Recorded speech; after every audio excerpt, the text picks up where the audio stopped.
Outside here we have your furnace.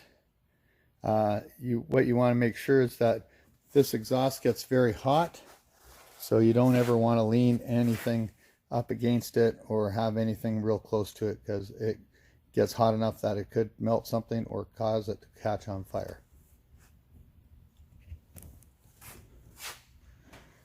You have 2 steps on the unit. So the steps work by pulling this handle. Then you install that like that. So pretty simple. Put it away, just flip it back up, grab the front of it, and it sets in.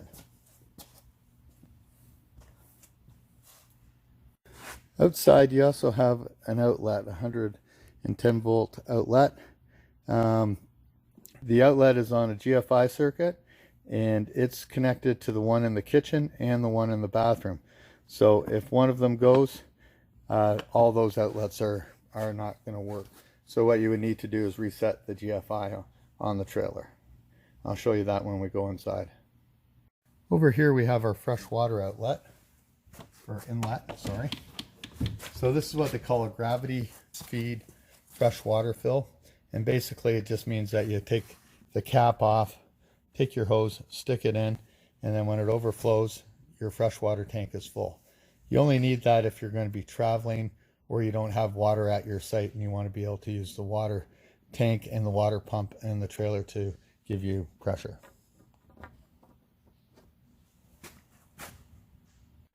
Outside here we have our door lock. There's 2 different locks on this. The top one is just a handle lock, so that'll keep this from opening. Right now it's in the unlocked position. If it's 90 degrees, then it's locked. The bottom lock is for a deadbolt, which you can lock from inside. To work the deadbolt, just have this red knob, you lock it. There, it's unlocked. And here it locks it. We don't have a master key for the deadbolt, but we do have one for the handle locks. So if you ever need service, just leave your handle lock locked, but in most cases you should probably lock your deadbolt. On here you have your screen door, and it's just release it by pressing down that handle. Comes around and catches over here.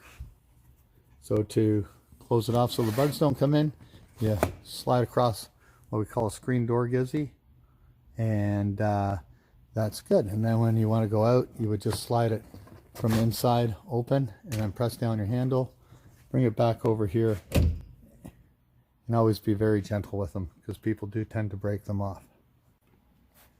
On the back here we have our stabilizer jacks, and these ones have what we call sand pads on them, which are the big round discs on the bottom so they don't sink in, and they just wind up and down with a 3/4 inch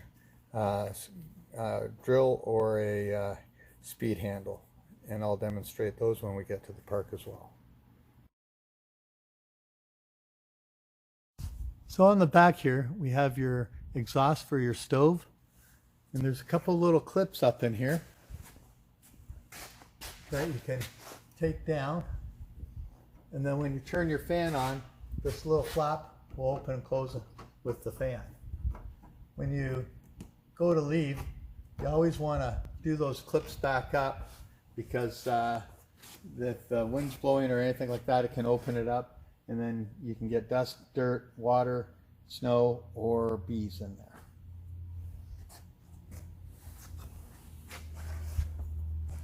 Back here is our fridge compartment, and I have a video on that, so I'm going to show you that video a little later on.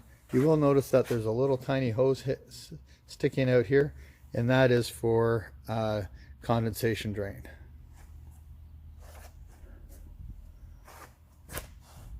This is your city water connection.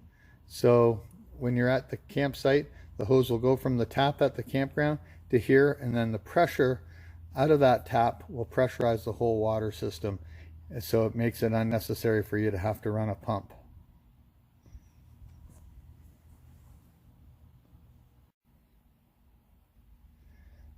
Over here is your water heater on this corner. Now there's not a lot to do on this, but I will point out a couple things. There's a pressure relief valve here, which is the same as you'll have on your water heater at home. And that is a safety valve so that if it builds up too much pressure, it will release the pressure off of there. There is a little drain plug here for when you go to winterize it. You always want to make sure that that's pulled out. And other than that, you don't really need to do much back there. Out here we have our outside shower. It's like every other shower. You have hot and cold tabs.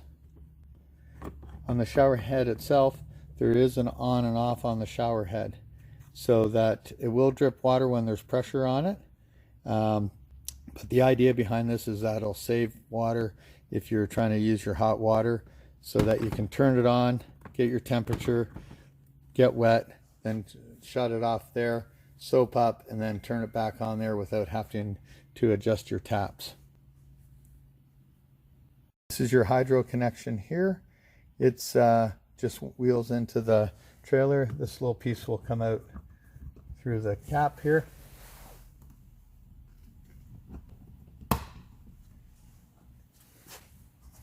What can happen, and I don't have it happen up here very often, but I was down south and ants crawled up here, and what I did is I just took a little rag, tied it around here just to seal that up so that no ants would crawl up the cord and get into the trailer. It's just a little handy tidbit, or bees or anything else can't make a nest in there.